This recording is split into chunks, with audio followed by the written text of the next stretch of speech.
All right, I'm here with Vinny Forzese. We're both Remax agents here with Remax on the River. We both work out of the Amesbury office. Workday is over, so we figured we'd spend a moment to give you some insight on what the real estate market is looking like, as well as our greater Amesbury community. So, Vinny, thanks for joining me in this. No problem. Thanks for having a beer with me. Yeah. What are you drinking? I got first day of October, so I'm going with the Oktoberfest. And I am going with Woodchuck Hard Cider. So, hey, cheers to fall. Cheers, Paul. And yeah, we definitely have a good fall market upon us. So I think that's what we're here to talk about a little bit, see what's going on in the community, and kind of tell everybody what's up. Yeah, absolutely. So let's start with the spring market, because I think that will kind of tell the tale of where we are currently. So spring crushed it. I mean, everybody who paid attention to anything real estate saw things were just flying off the market. Buyers were getting in bidding wars. Sellers were making way more money than they should have. But I think everybody was happy. Maybe not all the buyers, but it was good. And so we had a delayed start. I would say that maybe a month and a half later, the spring market blooms, as you will. Right. And it took probably a little bit later because of the harsh winter we had. It's funny. I was just thinking back, and I was like, in February when we had all that winter and all that snow and all that craziness, I remember sitting down and talking to many buyers, and they were getting very concerned. There wasn't a lot of inventory, and everybody was worried what's going to happen with the market. And March, it still started off slow, like you mentioned, but boom, in April, it just took off. And, even the summer, to be honest with you, we saw a much busier summer than we normally do because of that. Yeah, I agree. One of the cool topics that I was talking with someone today is, in some cases, Amesbury has gotten has a bad name, or I shouldn't say bad name, but I don't think people realize how cool of a community is. Definitely not. I've always loved Amesbury. I lived here for 7 years. And Amesbury, it gets a bad rep because it does have a high tax rate, but certainly I think they make up for that with a lower assessed value. So it helps because it's the same, residential is the same as commercial and industrial.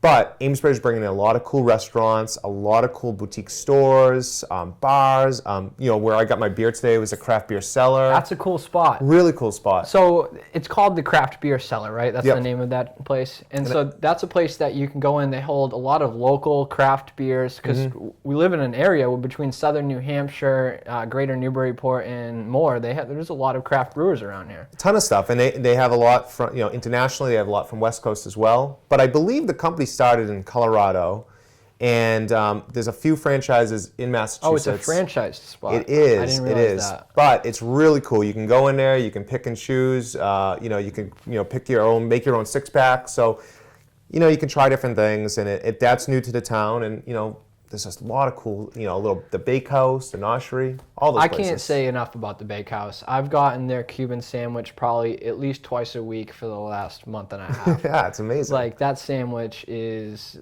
at the top tier of sandwiches. So the bakehouse has great sandwiches, but if you want something a little different, the noshery, which does the crepes. Now, I thought of crepes, it was always dessert crepes. It's basically a thin pancake, and which they do that, but they also have savory. They do lobster crepes, so that's basically a lobster roll. I had a Thanksgiving one, so it's like turkey stuffing, cranberry sauce, all in it, rolled in a crepe. Oh, awesome. So it's really unique. You don't see that too often, and I didn't know what to expect when I first kind of went in there, but they got a cool bar set up, and very cool. I love that. Both the bakehouse and the noshery both have a great feel, great environment to it. Yeah. I see people hanging out. People bring their laptops in, have lunch, have coffee. They both have. What's the other coffee place that's right there? I go to all the time. Ovidia. You have Ovidia. That was a great coffee shop. 5-6 years ago, you wouldn't find one coffee shop in downtown Amesbury. Now you have 3 really cool choices. Cool. So yeah, it's awesome. There's a lot of stuff. Plus you have the bar and restaurant scene. It's definitely a place for people to come and visit. Yeah. No, I'm a huge fan. The bars, we have the Ale House, the Barking Dog, number 8. You're a big fan of number 8 as well, right? Yeah, number 8's awesome. It's just different. So you're not really dealing with your same bar food. It's for somebody who wants to do the charcuteries and the small dishes, small plates. The bar menu's really it's kind of more in the mixologist kind of sense of things. So you get really kind of cool craft cocktails. What was that gin drink that we had that one time? That was delicious. That was very delicious. Yeah, I think that's just their regular gin. They add some grapefruit, they add some champagne to it, and it was really good. It's a kind of a fun mix on a gin and tonic. Yeah.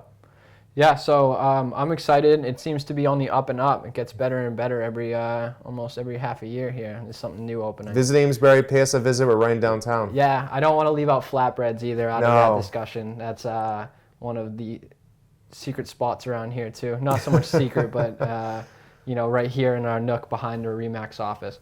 So let's talk about what the real estate market looks like coming into the fall now in the winter. I feel like we're at a weird time in October where we're really seeing the heart of the fall market maybe. I feel like, come September, things picked right back up.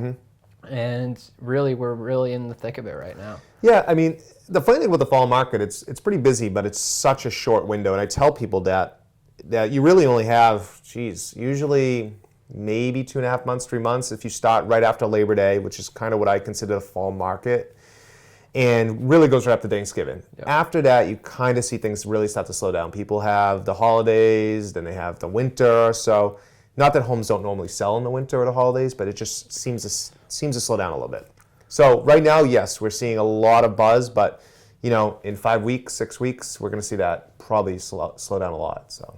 So what's your recommendation to buyers and sellers out there right now, whether they're thinking of selling or thinking of buying? I think there's always opportunities for anybody, no matter what time of the year it is. It's just if you're ready, there's always a buyer, there's always a seller that is willing to, the deal. So usually when I consult with somebody, we see, well, what's your needs? What are you thinking? Maybe how is your house presented best? I mean, sometimes somebody's home might be best in the fall, or it might be great in the winter. You never know how it shows. Yep. So, there's a different situation for everybody, and hence that's why a home, we sell every month of the year. Yeah, it's so true. Yeah, we stay busy definitely. Yeah. Hey, well, thanks for joining me on this, and we'll try to maybe do this once a month, keep people updated. Absolutely. Cheers. All right, cheers.